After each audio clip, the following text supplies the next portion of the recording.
Assalamu alaikum learners, hope you are well. We're starting a new section called integers. In this chapter, you will learn about a new group of numbers, right? You might have seen integers, but you might not have known them by name. So where have you come across integers? A first example would be temperature, right? When they say it's minus 4 degrees Celsius. So you wake up in the morning and say, you know what, it's minus 4 degrees Celsius. So that's where you come across a negative number, okay? A positive number is where they tell you, you know what, today is 4 degrees Celsius. There's a difference. Another example would be your bank account. So if you have 100 Rand in your bank account, right, and you use 50 Rand, what will you have left over? You'll have it 50 Rand left over. Let's just say you have 100 in your bank account and you use 100 Rand, what will be left in your account? Zero, nothing. Say you have 100 in your account, you use 200 Rand. What happens? You owe the bank 100. So you're in a negative 100. Okay? Another example would be when you do social science and they talk about sea level and they say above, if this is your sea level, then this is above sea level and below sea level. Okay, below sea level will be they call it minus 500 meters. Okay, so you have come across integers in negative numbers, but you just weren't aware. So let's get straight to it. Let's look at the number system, the number line, right? If you ever wondered, you know what, there's always arrows at the end of a number line. What does it mean? It means my number system extends to infinite, right? I'm going to put a 0 here. So we're already aware that, you know what, the positive numbers, they extend to infinite. We know it starts at 0. We know it extends to 5,000, 10,000, 1 million, and to infinite, right? That's what the arrow means. The arrow on the side means the same thing, okay? Only on this side is all your negative numbers, right? The other thing is to remember is that for every positive, there is a negative. Positive 2, negative. Positive 3, negative 3. So we call that the additive inverse. You'll notice 0, I haven't touched on 0 because 0 is neither positive nor negative. Okay, here the numbers are always increasing. What do I mean by they are always increasing? 2 is greater than 3. 5 is greater than 4.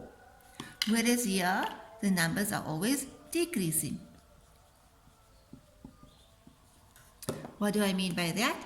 Minus 2, right, is smaller than minus 1, right? Or minus 2 is greater than minus 3. Okay, now let's take this knowledge that we got, right, and apply it to weather, something that we are used to and we have seen. If you look at this exercise 19.1, we've got a map of Africa, and in there we've got negative numbers and positive numbers. All you have to do in this exercise is identify the places with negative numbers. Obviously, a negative number will have a minus sign in front of it, and a positive, like Grahamstown, will have no sign in front of it. All mathematicians agree that, you know what, when the number is positive, we will not put a sign in front of it. That's why for all these years that we're using positive numbers, we have never put a plus sign in it. However, when we're talking about integers and we're doing plus and minus, then we can see the difference. Now, it says find the town or city closest to your school on the map. Obviously, you're going to look on the map and find the town that's closest. Write down all the towns with a negative and a positive, and which town is neither negative nor positive. Now, all of these answers, you're going to find it on this map, which is a very simple exercise. We are now going on to number 2. This is a thermometer, right? The thermometer will be very helpful to answer these questions. So, let's look at it. It says, what is the temperature at, okay, the temperature in a town is 9 degrees at 4 o'clock. What is the temperature at 6 o'clock? Okay, if it dropped by 8 degrees, that means it's 9 degrees, right? It dropped. What does drop mean? It went down by 8 degrees. So I count 1, 2, 3, 4, 5, 6, 7, 8. What's my new temperature? 1 degrees. Let's take the same scenario and use it on a number line. And you can see how the thermometer and the number line are so similar.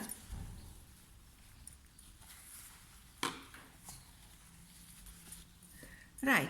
What if I told you today is 5 degrees? That means it's cold, but it's on the positive side. So today is 5 degrees and the temperature dropped by 2 degrees. What's my new temperature?